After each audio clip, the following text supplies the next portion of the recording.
Salve, salve discólatras! Você está ouvindo Descobrindo o Rio, série produzida pelo Desconversa sobre álbuns que representam a música do Rio de Janeiro. Descobrindo o Rio é uma produção resultante do edital Cultura presente nas Redes 2, realizado pelo Estado do Rio de Janeiro, Secretaria de Estado de Cultura e Economia Criativa. No início dos anos 90, surgia um cantor que contestava as regras do mainstream. Com sua poética única e reunindo diferentes ritmos em seu álbum de estreia, o carioca Rogério Skylab deu início em Fora da Grey a uma discografia extensa, em que discute questões cotidianas e filosóficas ao longo de mais de 30 anos de carreira. Neste episódio, entrevistamos o artista sobre a produção deste álbum, lançado em 1992. Rogério Tolomei Teixeira nasceu no Rio de Janeiro em 2 de setembro de 1956.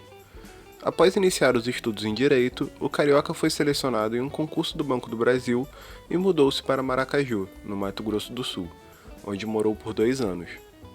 Ao conseguir transferência para voltar ao Rio de Janeiro, o artista fez novo vestibular e começou a cursar letras. Nessa época, inscreveu-se em um festival de música no interior de Minas e apresentou a música Samba do Skylab, até hoje inédita. Ali, Rogério Tolomei Teixeira tornava-se Rogério Skylab. Quando eu estava cantando, eu falei assim, eu acho que eu sou bom nessa porra. Acho que eu sou bom nisso, de fazer música e cantar. Eu acho que eu sou bom nisso. E aí eu comecei a fazer música, cara. Entendeu? Comecei a fazer música, né? E aí chegou um momento que eu queria gravar esse material que eu compunha, né? Na época, o meu processo de fazer shows era só voz e violão. Não tinha banda, nem banda eu tinha.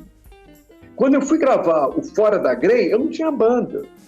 Eu tinha eu e um rapaz, um violonista que tocava sempre comigo, o Alexandre Guichard. Os anos 80 foram a década da geração que ficou batizada como B-Rock.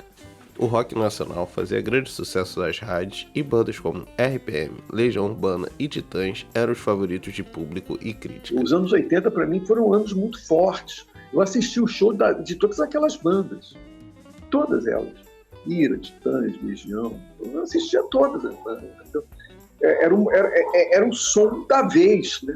Daquele momento. Né? Mas ao mesmo tempo eu tinha essa impressão, entendeu? Que o som dos discos eram muito parecidos. Entendeu?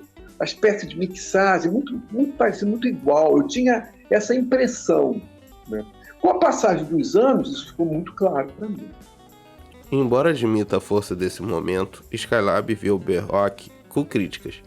Seu objetivo era fazer um trabalho que se afastava do som que eu via nesses discos e também em um formato que distanciava da relação do artista com a gravadora, que influenciava no resultado final da obra. Olhando aqueles discos que foram produzidos nos anos 80, por aquela turma toda, Legião Urbana, Paralamas, enfim, todos os Titãs e tal, a sensação que eu tenho hoje é que foram discos muito mal gravados. Foram discos muito mal produzidos pela indústria, entendeu? Porque, por exemplo, se você ouve, por exemplo, um disco no final dos anos 60, um disco dos Mutantes, a sensação que você tem é que os Mutantes, o disco dos Mutantes foi gravado muito mais recente agora do que aqueles discos dos anos 80. A sensação que eu tenho é que aqueles discos dos anos 80 envelheceu muito e envelheceu mal, entendeu?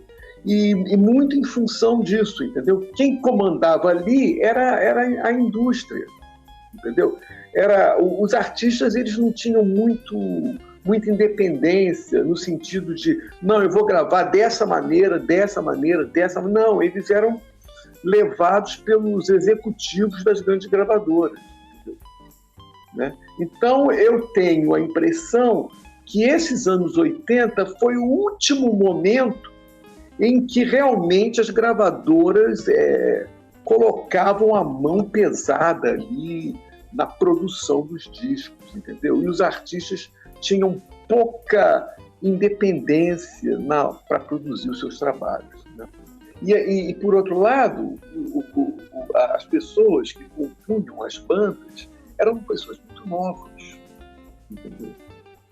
Eram pessoas muito novas, então elas eram levadas pelo processo, né?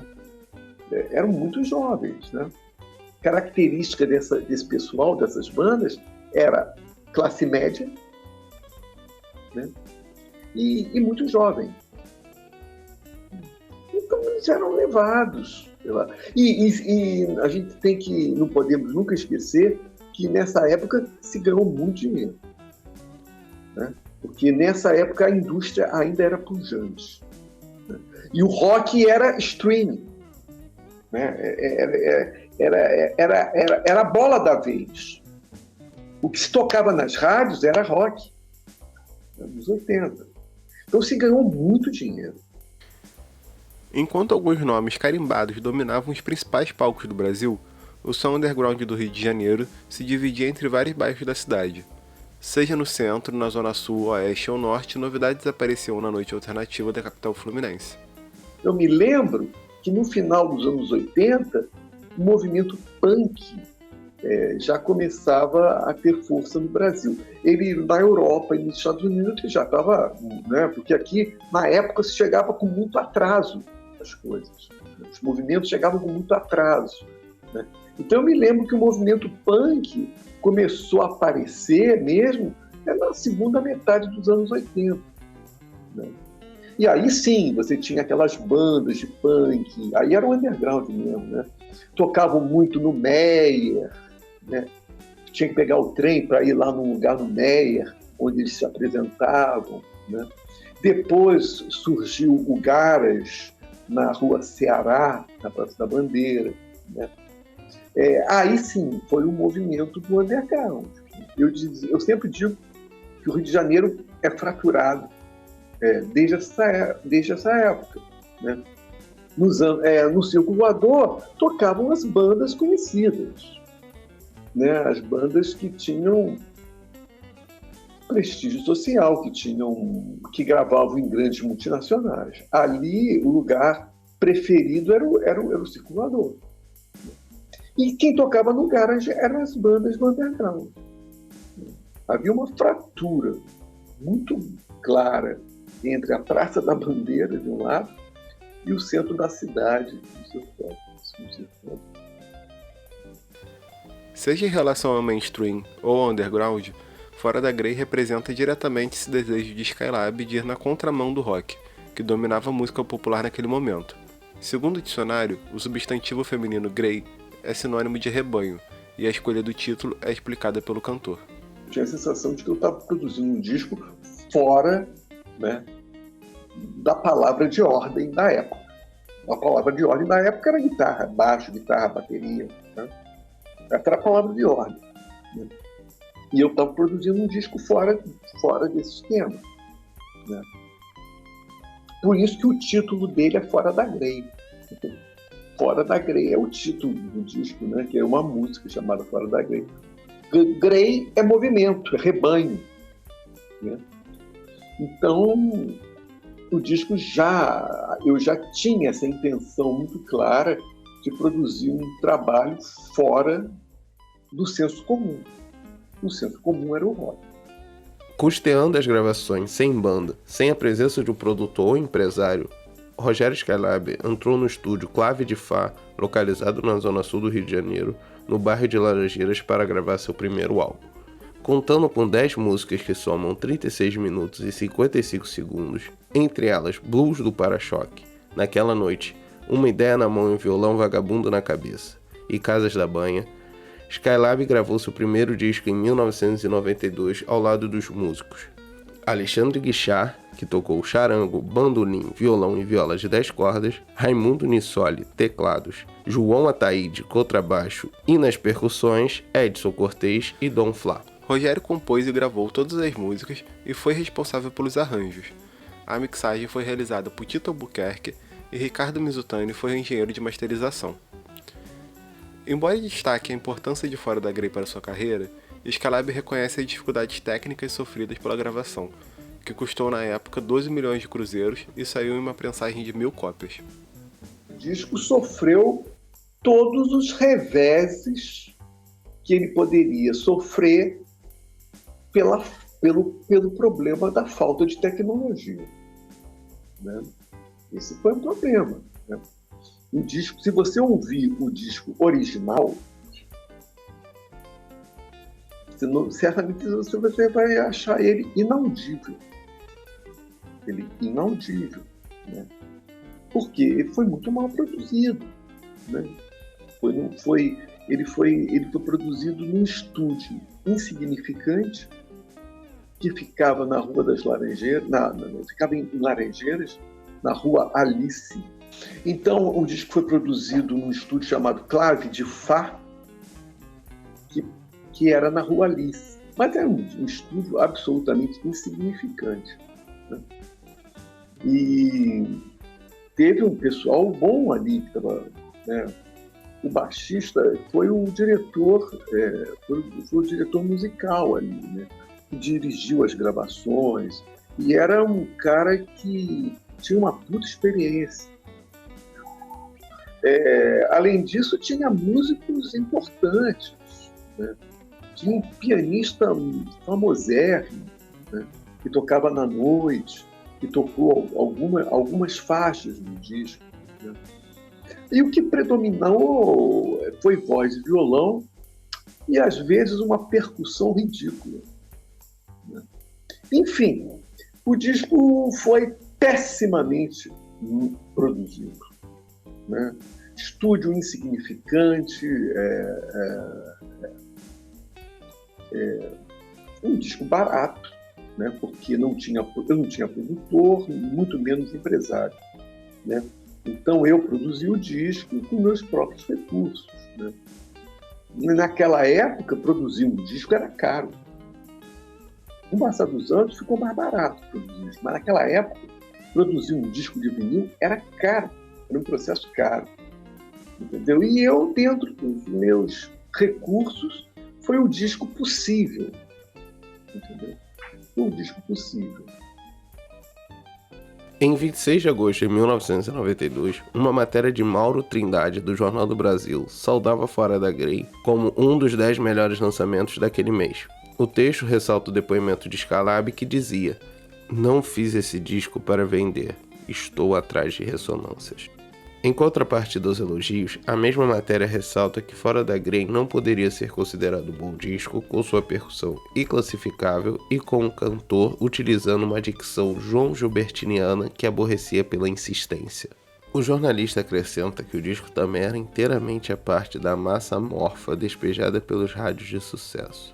Contextualizando a época, Rogério lembra de se impressionar com a repercussão do Jornal do Brasil. Quando o disco saiu, eu não guardava muita esperança nesse disco.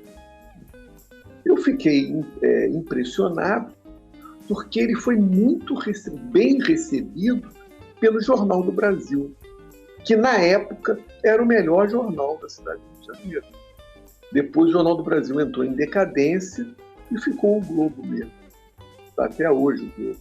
Mas naquela época, o grande jornal formador de opinião pública era o Jornal do Brasil. Quem consumia Jornal do Brasil eram pessoas ligadas, né? Eram pessoas de um bom nível cultural, né? O Globo já era um pessoal mais conservador. E aí, cara, para minha admiração, para minha surpresa, o disco foi muito bem recebido no Jornal do Brasil. Porque no Jornal do Brasil tinha um quadrozinho que, assim, os melhores discos do mês. O meu disco Fora da Grey foi considerado o melhor lançamento do mês. Entendeu? O que rendeu muita reportagem sobre os discos. Então, a boa recepção do Jornal do Brasil, para mim, foi muito importante, né? Foi uma das coisas que me levaram, né, a continuar produzindo. Você lança um primeiro trabalho, né, e o primeiro trabalho é mal recebido, né, ninguém ou não chama nenhuma atenção e tal, provavelmente você desanima. Mas o disco foi muito bem recebido no Brasil. Esse foi um dos motivos que me levaram a querer continuar produzindo. os meus trabalhos. Rogério Skylab revela que o sucesso não estava na intenção do lançamento de Fora da Grey. A busca por um sentido que não passasse pelos caminhos do disco independente só apareceria no álbum seguinte, Skylab 1, que deu início a uma série de 10 discos. Eu sabia que eu tinha pouquíssimas para disputar com os Tubarões, entendeu? Meu disco estava sendo produzido, gravado em estúdio simples, né? Então, cara, eu não guardava esperanças de que eu viesse com aquele trabalho ser contratado por uma grande gravadora. Eu tinha pouca esperança disso, não guardava muita esperança. Porém, no disco seguinte, que foi o Skylab 1, né? E aí foi um movimento que eu fiz, eu falei, eu não vou continuar nessa história de música independente, porque, cara, eu vou me fuder, né? Ainda que eu tenha tido uma boa recepção no Jornal do Brasil e tal, cara, você não ter a grande multinacional ao teu lado, você lutar contra os tubarões, né? Você ter que arrumar sozinho show para fazer, né? Você não tem um trabalho de marketing que todo esse pessoal das multinacionais tinha, né? Então, é uma luta árdua, né? Tem todas as possibilidades para você desistir. E quantos não desistiram? Quantos? Aqui tocavam comigo, começaram junto comigo, desistiram. Porque a barra é pesada, entendeu? Né? Aí, quando eu fui no disco seguinte, aí eu tentei um outro caminho, que eu sabia, por ali, ainda que eu tenha sido bem recebido pelo Jornal do Brasil, ali, por esse caminho do Fora da Grey, eu não tenho chance nenhuma. Vou tentar um outro caminho. Foi aí que eu me aproximei do Robertinho de Recife. Porque o Robertinho, ele servia como intermediário entre o artista independente e a grande gravadora. Ele levava o trabalho e apresentava para os grandes executivos das grandes gravadoras. Ali foi a minha expectativa. Com arte de Ayrton Seixas, a capa de Fora da Grey mostra Rogério sozinho no centro do Rio de Janeiro, em uma fotografia preto e branco clicada por Adriano Raimundo, que reflete a solidão em que o artista se localizava na música brasileira. Aquilo ali fica na Praça 15, é o Arco dos Teles, né? Ele começa ali na Praça 15, vai atravessando aqueles corredores e vai desembocar pode desembocar na 1º de março, perto do CCBB, né? Ou então vai embora para a Praça 15, né? Mas aquele corredor que a gente chama de corredor cultural, né? Ele é bem histórico, bem antigo, deve ser tudo patrimônio público, não pode arrebentar nada, tem que manter todas aquelas fachadas, né? Porque é um histórico. E foi ali que eu resolvi tirar a fotografia para a capa do meu disco, entendeu? Na contracapa, há um texto assinado por Luiz Carlos Maciel, jornalista e importante guru da contracultura no Brasil na década de 1970, que foi um grande amigo de Rogério Skylab e um de seus entrevistados em seu talk show, Matador de Passarinho, exibido originalmente no Canal Brasil. Porque eu era muito amigo do Luiz Carlos Maciel, né? Uhum. Era muito amigo do Luiz Carlos Maciel. E quando o disco saiu, né, eu fui assim, em alguns programas de televisão na época, né? Programa sem censura, né? O próprio programa do Jô Soares, né? Em vários programas de televisão, programas de rádio, eu me lembro até que programa de rádio, eu fui para apresentar o Fora da Grey, o disco Fora da Grey. E aí eu me lembro que o Luiz Carlos Maciel, na época nós apresentamos um show chamado Benditos Malditos. Benditos Malditos, que era formado por mim, pelo Maciel e pelo Jorge Maltner, né? E apresentamos esse show no Rio de Janeiro, num lugar chamado Café Laranjeiras, que era um lugarzinho que existia na época, fazia-se muito show na época, Café Laranjeiras, na própria Rua Laranjeiras, lá em cima. E fizemos alguns shows também em São Paulo. Né? Fizemos um show em São Paulo. Era Maltner, eu e o Maciel. Eu fazia o show, depois o Maltner fazia, e antes dos shows o Maciel entrava para conversar com a plateia, apresentando nossos trabalhos. Né? E aí eu pedi para o Maciel escrever um texto nesse disco. Né? Ele escreveu aquele texto. E o Maciel é um grande amigo meu, conversava muito com ele. Passaram-se 30 anos desde o lançamento de Fora da Grey. Sumiram e voltaram os LPs, o CD, o MP3 e o mercado musical voltou-se para o streaming. Os estúdios também melhoraram. Mesmo em casa é possível gravar disco com melhor qualidade do que nos pequenos estúdios da época em que Skylab lançou sua primeira gravação. Hoje, ele reflete sobre Fora da Grey no passado, presente e futuro. Porque o Fora da Grey, ele é um disco histórico e é um disco muito importante. Porque, cara, se você pensar bem, se você estudar o meu repertório de todos esses anos, a base está ali, cara. A base está ali. A música Casas da Banha foi regravada em discos posteriores. A música Palavras São Voláteis foi regravada em discos posteriores. Né? Contrabaixo. E a segunda coisa que eu queria falar para você sobre o disco Fora da Grey é que eu fui recebido pelo Charles Gavan no seu programa sobre vinil, né, no Canal Brasil, onde a gente pôde falar o programa inteiro sobre esse disco. Entendeu? Agora, você me pergunta aí, óbvio que eu queria que o disco Fora da Grey fosse transformado em vinil. Óbvio que eu queria isso. E se fosse transformado em vinil, é óbvio que eu iria fazer shows baseado no repertório só do Fora da Grey. O Centro Cultural São Paulo, uma época, não, o Centro Cultural São Paulo não, o Sesc,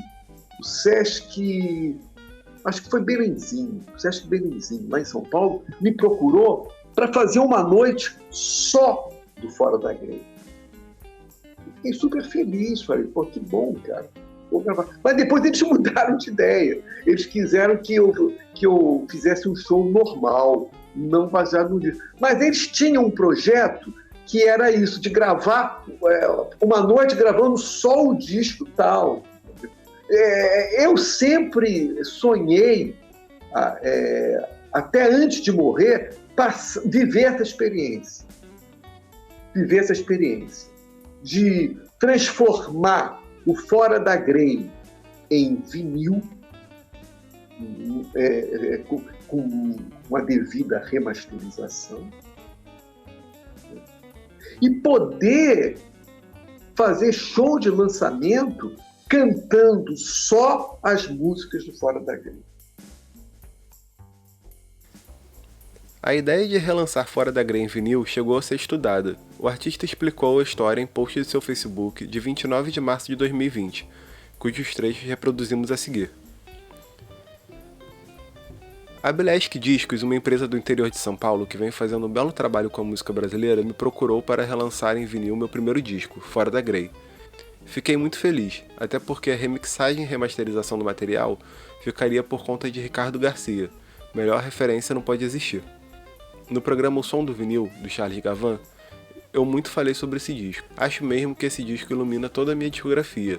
Tudo que eu viria a gravar depois passa pelo Fora da Grey. Me lembro que alguns fanáticos do Fora da Grey me proibiram terminantemente de mexer no som, e eu compreendi. Aquele som cheio de chiado, com meu canto a lá João Gilberto dificultando a compreensão das palavras, tem uma aura. Além disso, aquela estética ia na contramão dos anos 80. Eu acabei aceitando o desafio e entreguei tudo nas mãos do Ricardo. Passado um certo tempo, a Bilesk entra em contato para dizer que o disco venceu o Ricardo, e que se a empresa lançasse o disco naquelas condições, mesmo tendo a remixagem do Ricardo Garcia, iria fugir muito ao padrão de qualidade dos discos lançados pela Bilesk. Eu compreendi, quer dizer, mais ou menos. Mas a empresa tem sua lógica e escolheu o Skylab de 1999, o primeiro da série dos Skylabs, para substituir Fora da Grey. Com isso, Fora da Grey permanece resistindo a todo o processo de modernização que tentam lhe impor. Nem as plataformas digitais ele está presente. Sobre o legado de Fora da Grey para sua carreira e para a música brasileira, Rogério Skylab afirma: E eu te confesso que, simbolicamente, o Fora da Grey tem mais importância para mim que o Skylab. Porque eu acho que a base do meu repertório está toda ali. Está toda ali. Então, foram 11 músicas. Entendeu? A base do meu repertório está toda ali. Evidentemente que depois eu entrei no decálogo e aí trabalhando mais com banda mesmo. E aí o formato se transformou em rock, né? E boa parte do decálogo é guitarra, bateria, e, enfim, o formato é rock, claro. Mas passados os anos, eu retomei essa estrutura acústica, né? E reparei que o Fora da Grey está presente na minha vida toda. Nas novas músicas que eu vim a produzir, a lançar, a compor, tinha como matriz Fora da Grey. Então, Fora da Grey é um disco muito especial, muito importante. Eu acho que o grande disco representativo da minha carreira é o Fora da Grey. Com todos esses problemas técnicos que veio a ocorrer em função da época. Fora da Grey é isso, sabe? O Fora da Grey foi um disco que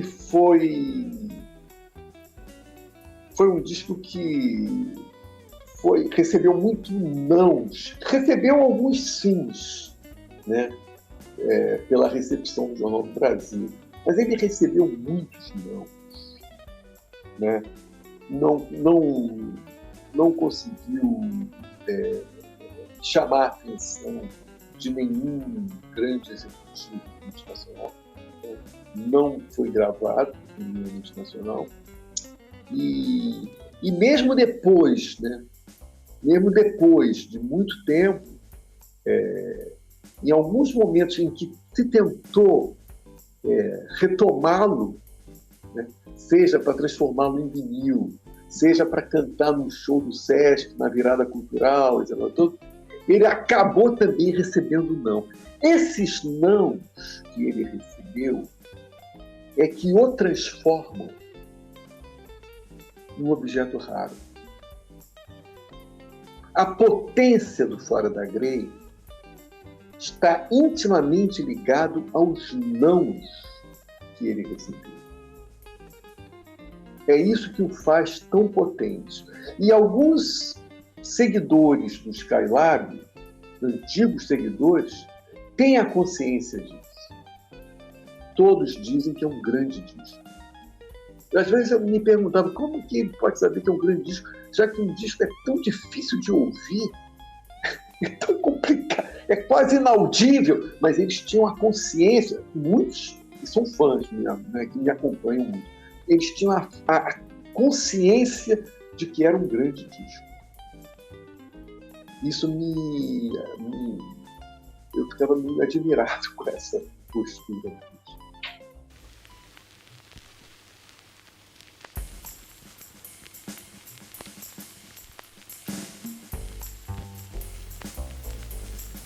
Esse foi o Descobrindo o Rio, uma produção do Desconversa resultante do edital Cultura Presente nas Redes 2, realizado pelo Estado do Rio de Janeiro, Secretaria de Estado de Cultura e Economia Criativa.